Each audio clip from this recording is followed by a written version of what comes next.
Hi, good evening, everybody. Welcome to our platform, Relationship Matters. Relationship Matters is your platform, is the platform where we discuss everything about relationship, starting from engagement, marriages, crisis in the marriages, and that is your platform. So we are so happy for some of the comments we have been receiving so far. And if you have any question regarding anything which we have discussed, please drop us a comment and we endeavor to reply to you as soon as we can, wherever you are in any part of the world. Okay. So welcome again to this wonderful platform.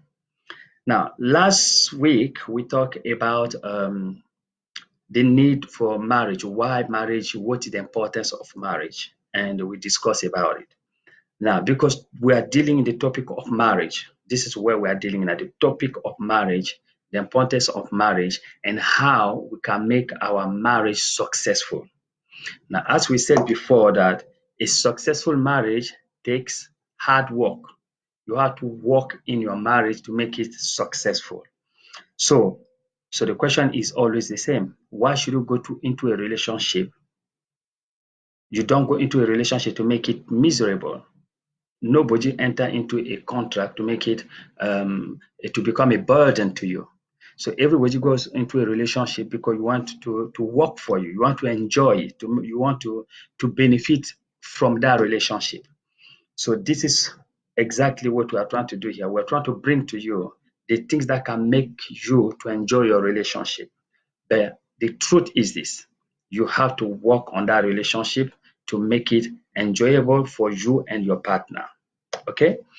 Now, so today we're talking about what we call by the law of marriage or marital laws. Okay.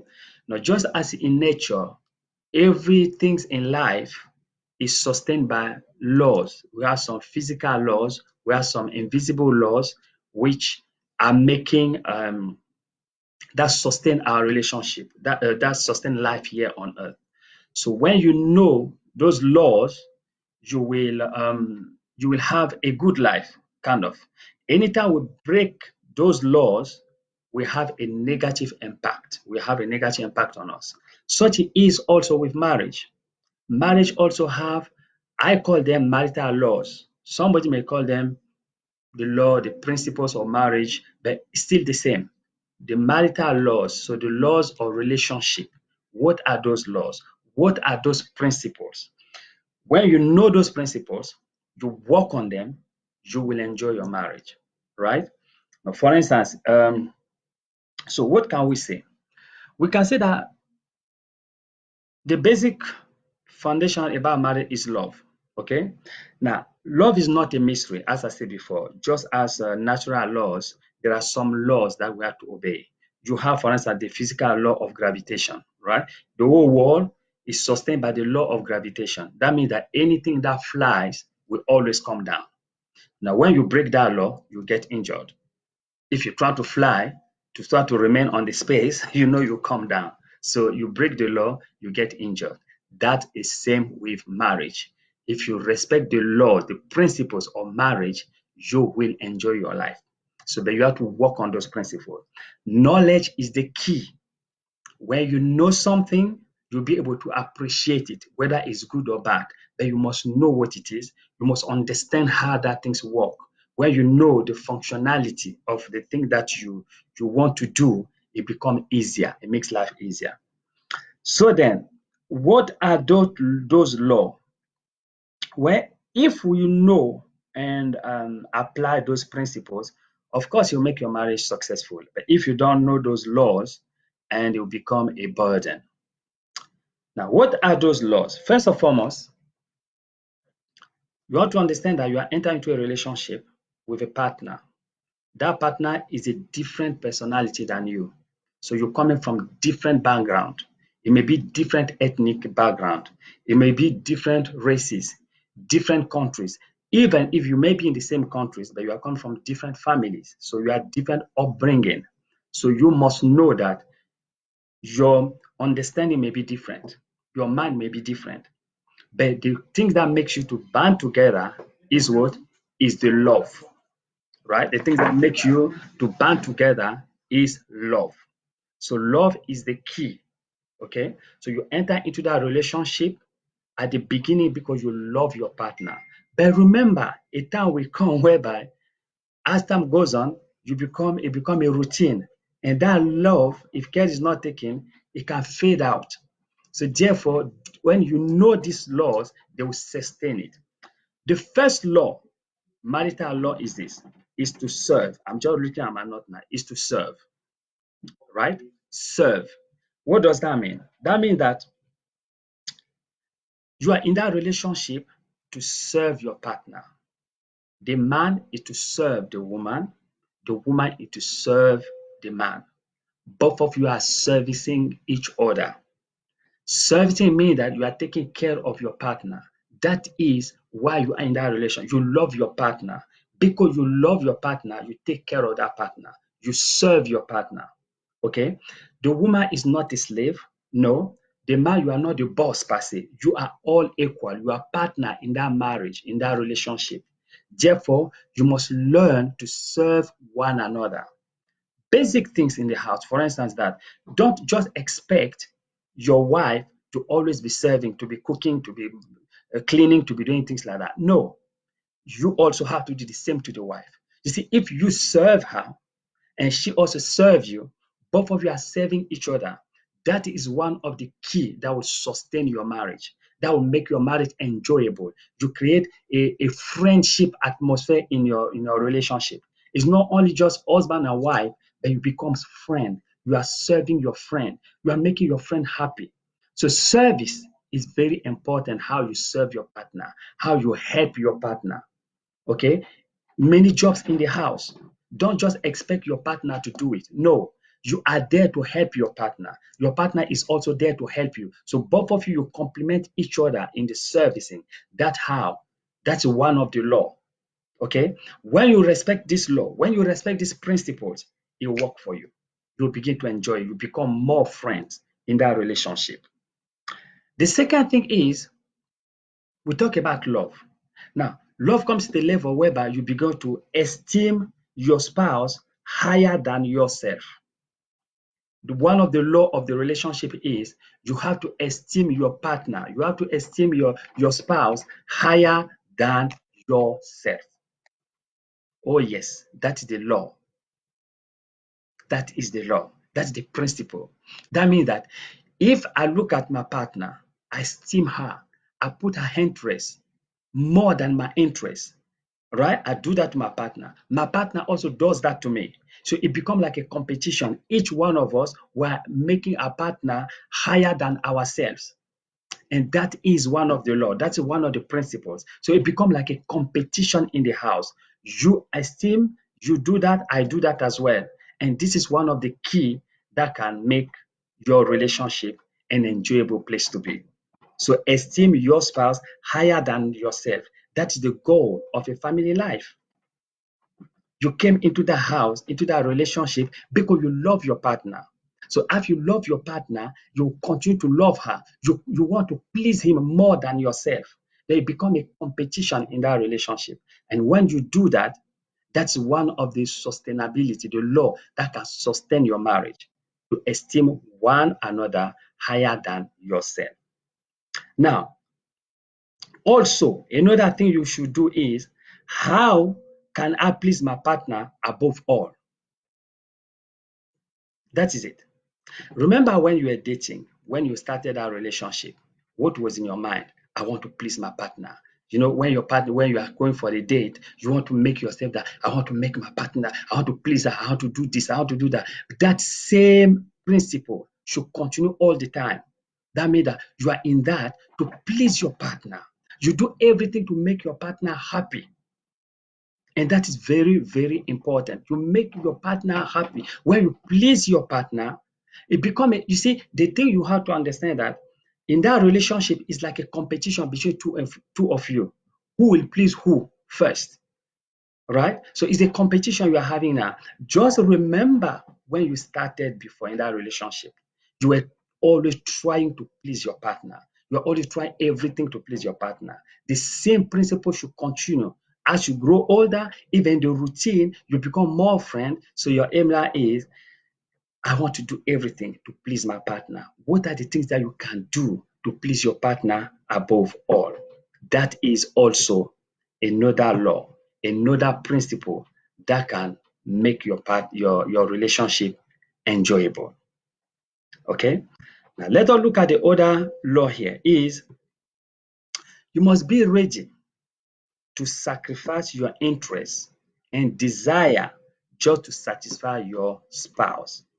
This is the principle of family happiness, meaning that, how can I explain it? You must be ready to sacrifice your interests. Okay. Okay. Let us take example now. Say you go to you, for instance, you the man, right? Let us take for the man. The man, the first person. Let us take for the man. You want to buy something. You want to buy a suit. Say you have a suit that costs you maybe £100 or $100. Now you take your wife. You say, "Oh, let us go. I have a suit that I want to buy." On your way going, you enter the shop. You see the suit which you want to buy. You say, "Oh, this is a very nice suit that I wanted to buy." But on your way going, for instance, your wife say, "Oh, look at this dress. It's nice. I like this dress." You see, so she has saw something that is very nice. Her heart goes to that. Now, self-sacrifice means that you have now to, you tell your partner that, "Do you like that dress?" "Yeah, I love that dress. It's very nice." "Okay, you know what? Since you love that dress, maybe the last one, let us take it for you." Although your aim was to go and buy your suit, but because you want to sacrifice your interest to please your partner, what do? You go and buy the dress for your partner. You make her so happy. She will change. She say, "Wow," because you have sacrificed your interest to please your partner. Now, big you say it's a seed you are sowing. You do that happily. You do that with all your heart because you want to make your partner happy. When you sacrifice, your aim is to make your partner happy. When she's happy because of the gift that she received, guess what will happen? She also will try to do the same like you did. When she saw something as well, she saw that if you go somewhere also, you want to buy something. When she sees something as well, you went somewhere to do something. She also will try to emulate what you did. So it becomes a competition who will sacrifice for who, and that is the goal of I mean, that is I can say the principle of family happiness, meaning that you sacrifice your interest to please your partner. Okay, in the house, in anything, remove the selfishness. But remember, you are in this marriage to make your partner happy. That's the bottom line of it. You are in that to make your partner happy. When your partner is happy, you are happy because you are giving something to your partner. In the return, so as you do that, your partner also does that. Two of you are doing it, it becomes a competition just to make who happy. And that creates a bond between the both of you. Even if when you are growing older, you find out that that bond makes you to be more friends. You become more friends. You can talk about anything and everything. When you know those principles, you begin to apply them, they will go a long way to bless your marriage. You will begin to enjoy your marriage. So, self sacrifice is the principle of family happiness. Now, the other thing is, apart from the self sacrifice, which we are spoken now, let us look at that. You must give your love, your affection, your care, your attention to your spouse. Okay? Now, the same thing happened here. Remember, is your partner. It belongs to you. So it's something that you have to care for. Something so your love, your affection, your care, you have to give it to your partner. Okay? Do not allow anybody to come and steal it. Okay? Not even the children. It is your partner first. This is most of the time, according to the statistic, some of marriages they start having trouble or problems when a child comes in. When a child comes in, obviously the woman will try to pay more attention to the children because she's more attached to the child. She's paying more attention to the children. She's neglecting the man who had, who was there for the child to come. So the man was first. So when that comes in, it can affect the affection, the attention, the care that the woman has towards the spouse. So therefore, the law is this, or the principle is this: you must give your love to your partner. You must open up your partner.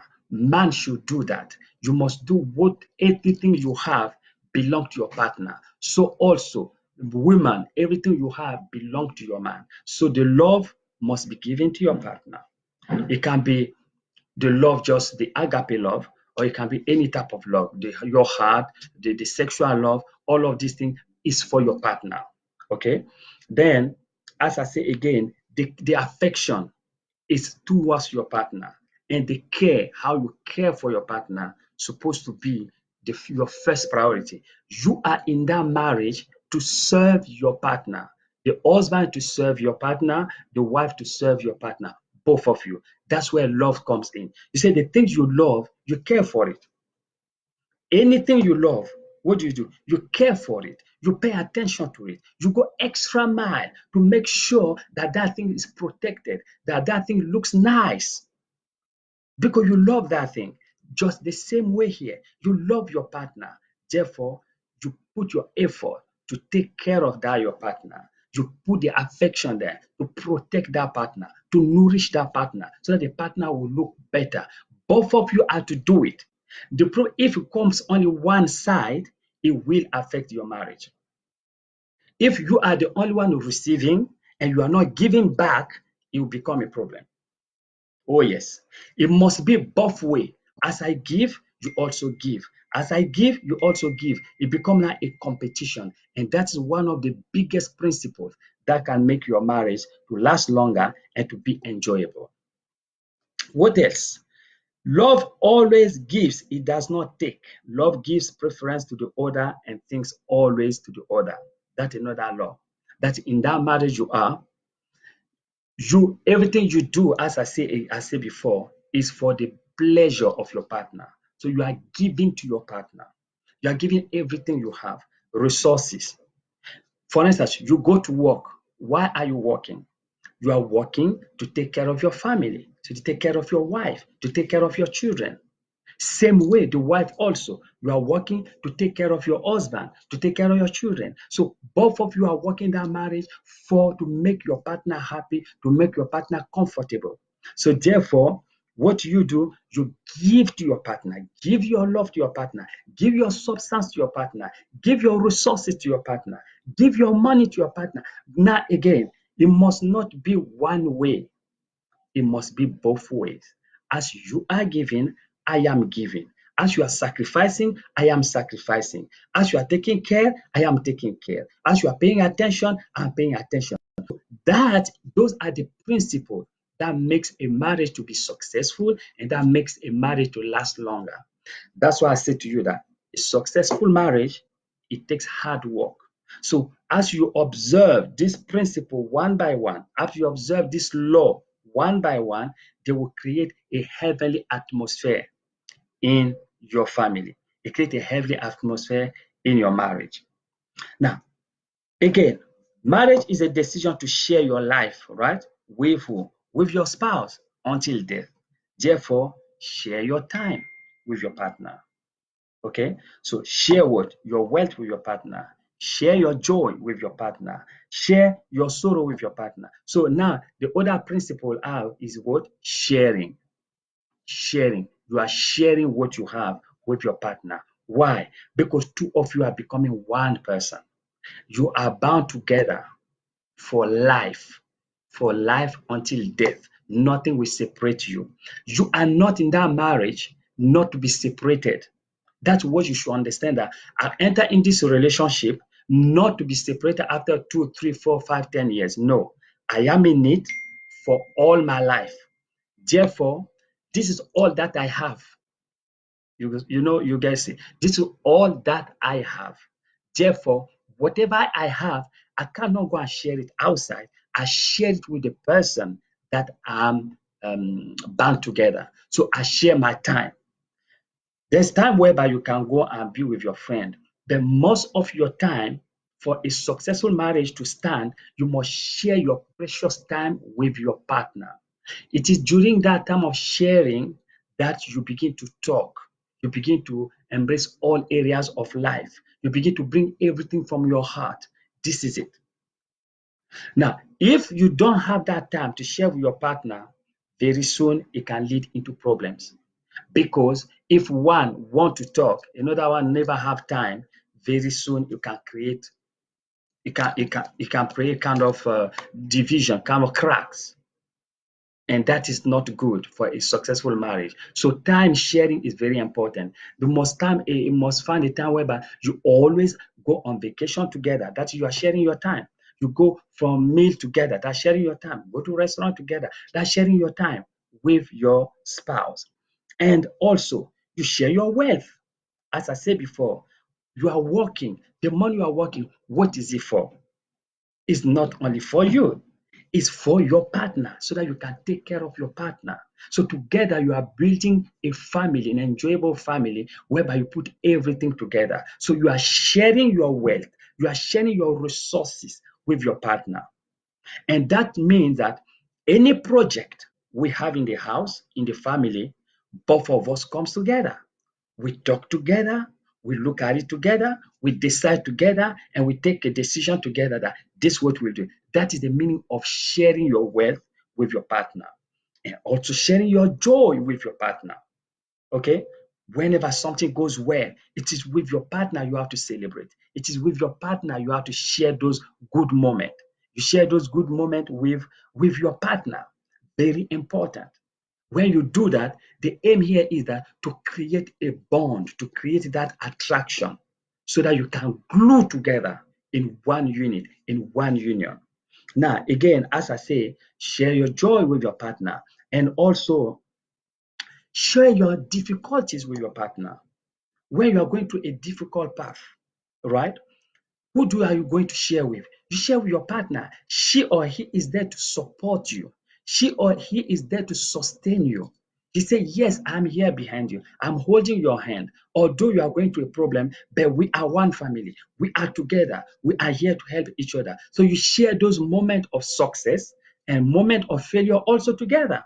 And that creates a bond between the two of you, right? So these are some laws, some principles that sometimes we don't pay attention to them. But you see, those small print are the things that matters into a relationship. That's why I said earlier that a successful relationship takes what? Takes hard work. You have to work in that relationship. You have to put your energy in that relationship. You have to put effort in that relationship. You have to sacrifice yourself to please your partner in that relationship. So to finish all in all, what did we speak today? We speak about some few principles, right? That can make your relationship successful. Now, one of the principles we talked about was the principle of serving. That means that you are in that relationship to serve your partner. Okay? Serve your partner to make your partner happy, to make your partner comfortable. Both of you have to do it. If you do it, your partner also does it.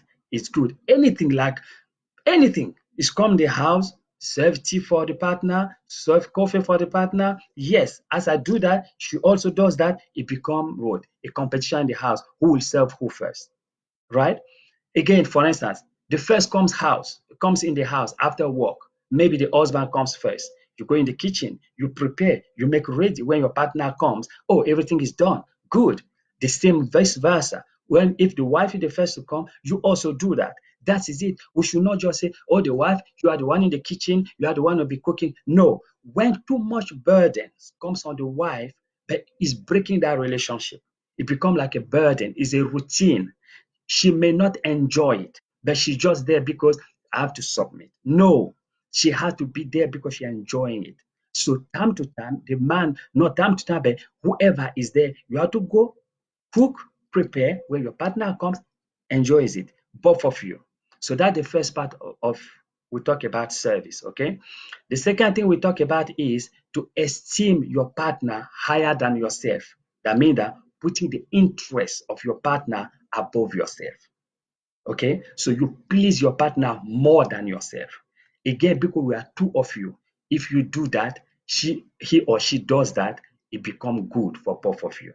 The third principle we talk about, um, sacrifices. That means that sacrifice your interest for the betterment, for the pleasure of your partner. Okay, so anything you wanted to do yourself, but because your partner is in need of it, go and do it for your partner first. Although you wanted to do it, but because you want to make that partner happy, you want to make her comfortable, go and do it for your partner. You find out when you do that, you please your partner. Your part is a seed you are sowing. She also, oh, or he also say, you did it before for me. I'll go and do it for you. I'll go and do it also for you. That also, it can sustain your marriage for a long time. Now, the fourth principle we talk about is what? The principle of giving. That means that you give everything you have. Give your love, give your affection, give your care. Pay attention to your spouse. Most of the time when you are sitting down, for instance, you come from work or whatever, you are sitting, instead of spending your time on the mobile phone or things like that, there's a time you dedicate to pay attention to your partner so that you can create that bond between two of you. If that is not the case, very soon she will get angry or he will get angry that you are not paying attention to your partner. And that can also create a problem. So now, the another principle we talked about was the principle of, we talk about giving love to your partner, giving everything. And not only take, but you also have to give. And lastly, we talk about the time you spend together. That is the time decisions are made as a group, as a family, as a couple. Therefore, share your time with your partner, share your joy with your partner, share even your difficulties, your failure with your partner, because you are there to sustain one another. Now, those are the few laws or principles that can make a marriage a successful union. Work on those principles, work on them, pay attention to them, go work for them one by one, line by line. You will find out that as you begin to implement those principles, they begin to bring a new wine into your marriage. Maybe your marriage hit a rock. Do you know why things are like that? Go back, look, the things you were doing before. Maybe you have stopped doing that. That's why it's affecting your marriage. Most of the things, they are not far. Most of the problem we find into marriages, they are not far. They are just around there. Something we have been doing before, that's what have been making your partner happy. Now you stop doing them because of some circumstances. That's why the problem arises. But when you go back again, you begin to look at those things. You say, I was not doing this. I used to do these things. Now I'm not doing them anymore. Maybe this is the problem. And start doing them, you find out that things will turn for the better. So successful marriage takes hard work. So this is all I wanted to share with you this evening. If you like this video, click you like it, and you can subscribe to our platform. So whenever we are live, we'll send you the notice, you will receive it. And also you can share this video to friends around you. Maybe somebody is in need. It may bless somebody wherever the person is. So for now, we stop here and we see you again next Monday, same time, 8 p.m. Have a blessed day. Give us a comment. If you have a question, put it down and we try to reply to you wherever you are. Have a blessed evening. Next time. Bye.